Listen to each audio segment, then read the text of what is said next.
Assalamu alaikum wa rahmatullahi wa barakatuh. We begin by thanking Allah subhanahu wa ta'ala, the most gracious, the most merciful. Allah subhanahu wa ta'ala has made us Muslims, and Allah subhanahu wa ta'ala has given us the beautiful religion of Islam. And Allah subhanahu wa ta'ala has put tests in our path. And there's one certain test which is affecting the ummah at large. It is affecting those who are rich, those who are poor, those who are young, those who are old. And that test which is affecting many of the ummah is that of drugs. Now, if you look and you see, we get young children, maybe a 4-year-old, maybe a 5-year-old, maybe a 6-year-old who is using drugs.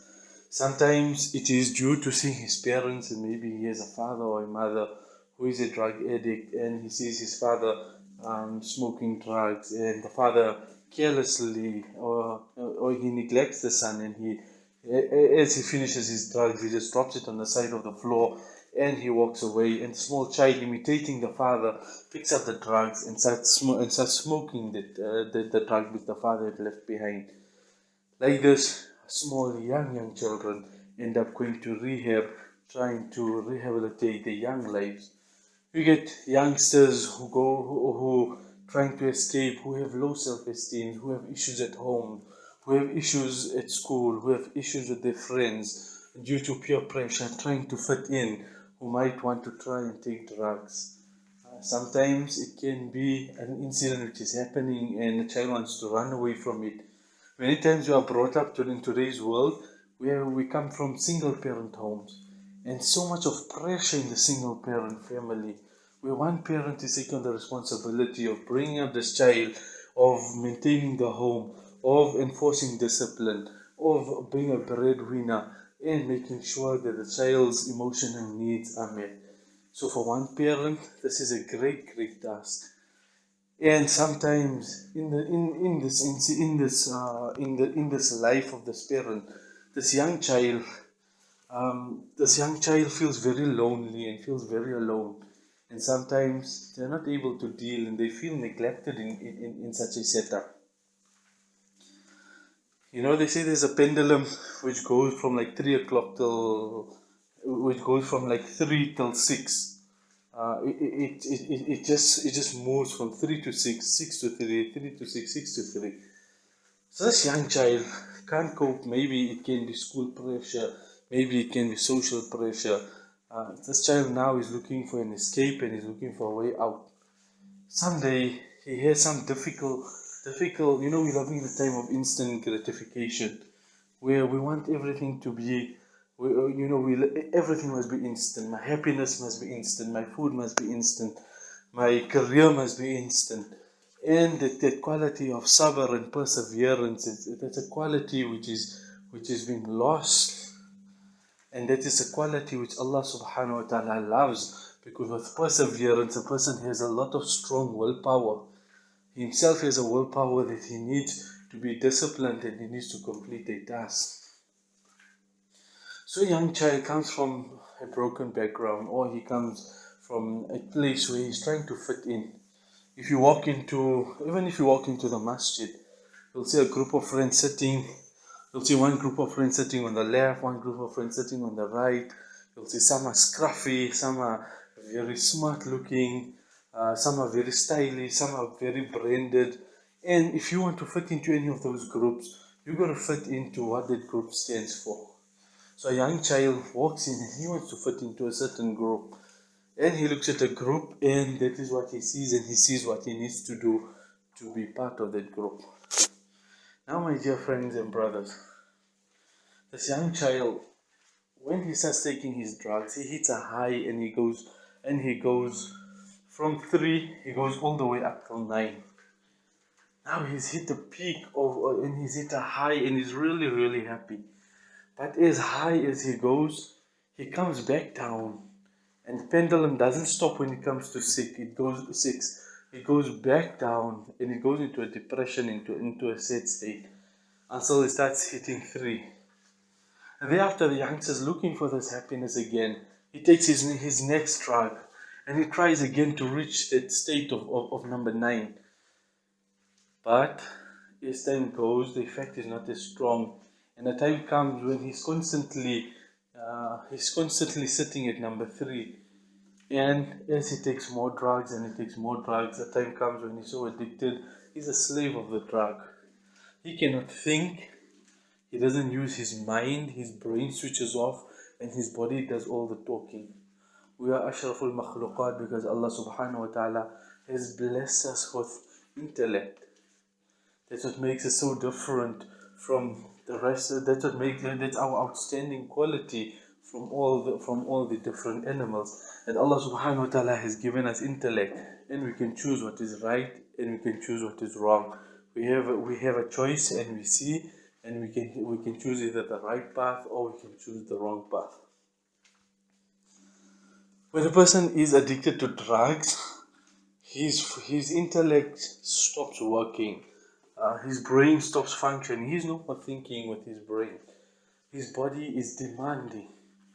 That's why you can find a drug addict who might be raping his younger brother or sister. Or you can find a drug addict who might take a knife and want to kill family members. Where would you ever hear of a person in his right frame of mind taking a knife, going up to his mother and putting the knife on his mother's neck and wanting to slaughter her like an animal?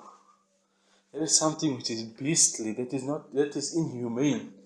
Yet you hear of incidents of people who are on drugs and they take a knife and they are ready to slaughter their parents, their mothers and their fathers.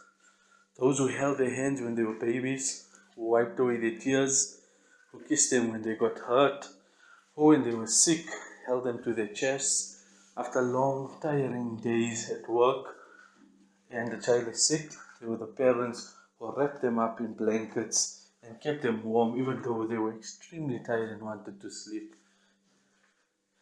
These are the same parents. When we lose these parents, the tears and the pain, we do not ever forget the tears and the pain. Those who don't have parents, the day is the day of Eid, the day it's a big day in the family. Those are the day when you feel the emptiness of a parent's loving lap, and you find yourself missing the support which a parent provides. Yet a person on drugs can take a knife and put it to this parent's neck, and he's ready to slaughter. And he says, I'm hearing a voice in my head telling me that I need to slaughter you. So my dear friends and brothers, this is something which is affecting our societies. We cannot hide away from it. We cannot push it under the carpet. We cannot brush it away.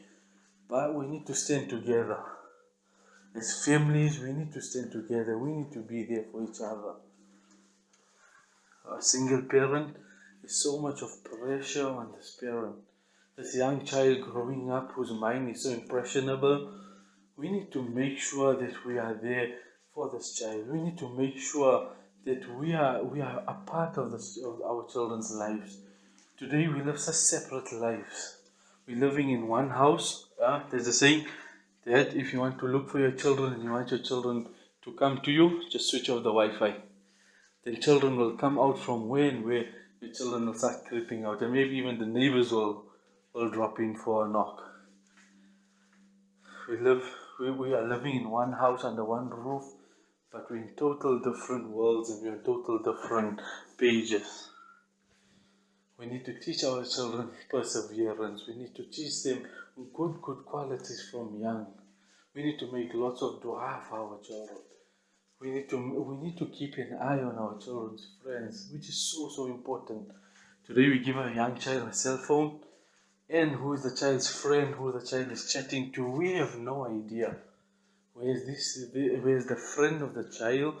The hadith says something to this effect: if you want to know the deen of your child, then look at who his friends are. And that is where you will find where your child is.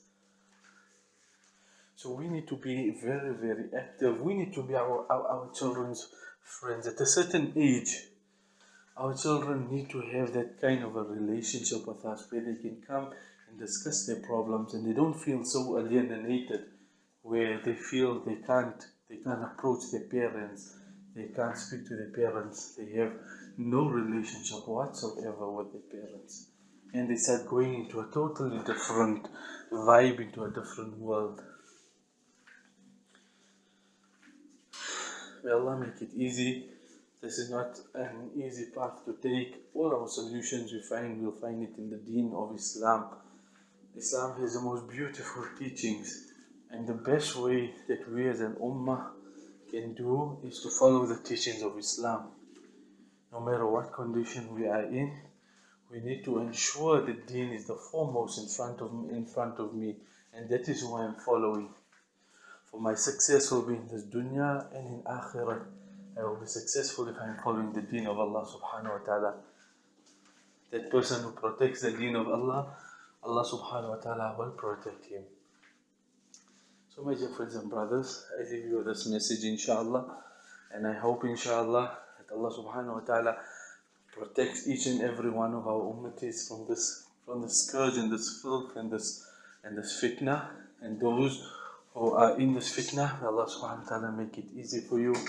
May Allah subhanahu wa ta'ala provide you with the strength and the support to overcome this difficulty, and may you inshallah succeed and have a happy life inshallah, fulfilling the commands of Allah subhanahu wa ta'ala. So, assalamu alaikum wa rahmatullahi wa barakatuh.